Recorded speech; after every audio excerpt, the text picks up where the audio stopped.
Hi everyone, welcome to Tea Time. Thank you for joining us, and today I have Jill with me, one of our wonderful therapists, speech therapists from the Foundation.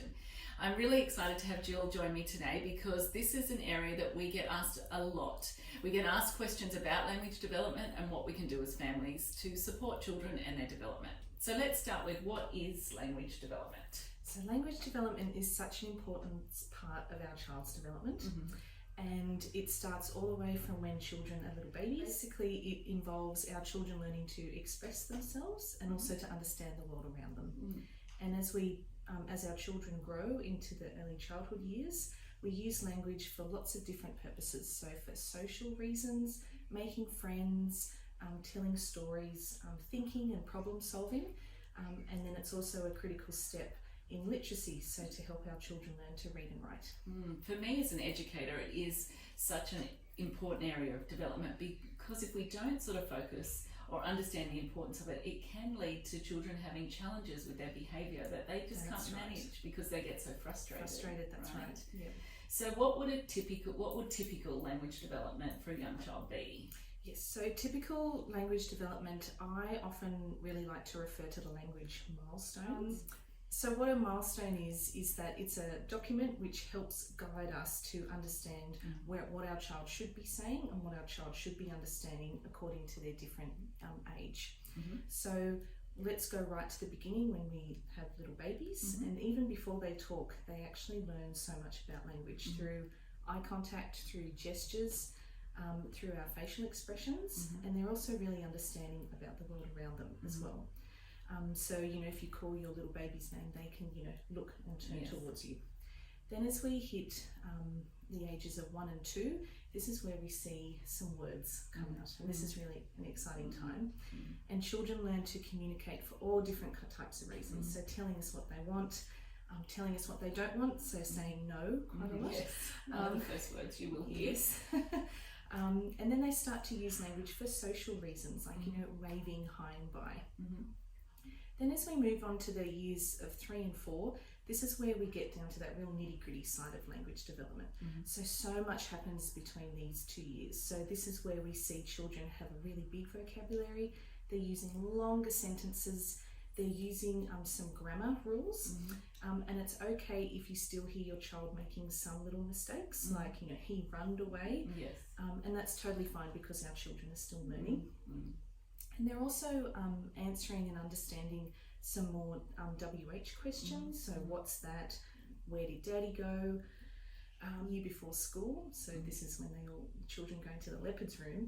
This is where we really see language used for social reasons. So making friends, having really nice pretend play and role playing as well.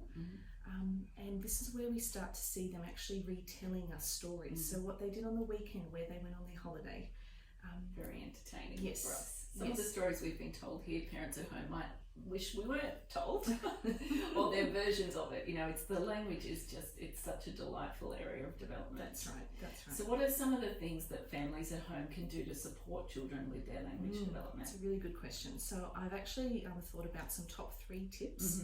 So my first tip is reading books to your children. And I could talk about this forever because I'm really passionate about this. And it can happen, you can start this at any age, even when they're little babies, all the way up to, when they go to school. And the reason why we read books, and the reason why it's so important, is because it actually helps our children hear language in a different context. So a lot of questions that I get from parents are around, do I just have to read the book, word for word? And you actually don't have to. When they're little, you can actually just open up the book, talk about the pictures, what they see. You can talk about, wonder what's happening next, let's turn the page, to get them used to, what you do with the book. And as they move into that, that leopard's room stage, you can actually point to the words as you read them. Because this helps our children understand that what we say is actually a written word. And what are the, when should we be concerned? Because as Ellen and I have talked about for many weeks, is around development and understanding that every child's an individual, every child's different. Unique. Different things can, whether a child is a sibling, the youngest, or the firstborn child, that can affect different areas of development, whether they're sort of copying older siblings or not able to do that. Yes. And you know, we understand that children do find their own pace when it comes to development, but of course we need to be, you know, alert to any concerns, because as we've chatted about, some children just need a little bit of help with language development, which might mean just a few sessions or just some strategies from you, or others might need a little bit more help, you know, and it varies for every child. So when should a parent sort of be concerned or reach out for extra help, I guess? So I think a really good first point of call is looking at your language milestones, because this kind of gives you an idea of where your child might need some help. The second, I guess, so where we have a little bit of concern around their social communication. So this is when they don't really want to engage with you. They might not look at you or respond to you when you call their name, or when they don't really want to share what they're playing with you. Another big concern is when you have big differences in language. So of course we wouldn't expect, you know, a 2-year-old to be talking in really big sentences, but if we have a 4 or 5-year-old who's still using 2 words in a sentence, that's when it's a little bit of a concern. And the third concern is when a lot of people are not understanding what your child is saying. So often as parents, you know what your child is saying, but for someone we call an unfamiliar listener, so like a neighbour or a family friend, and they're not really sure what your child is saying, that can be a concern as well. And what can families do? So first of all, I know here at Fit Kidz, our educators can be your first sort of point of call. Yes, that's right. Yes, so definitely chat to your child's room leader in Fit Kidz, because they have such a wealth of knowledge and they see your child, you know, throughout the day across different routines.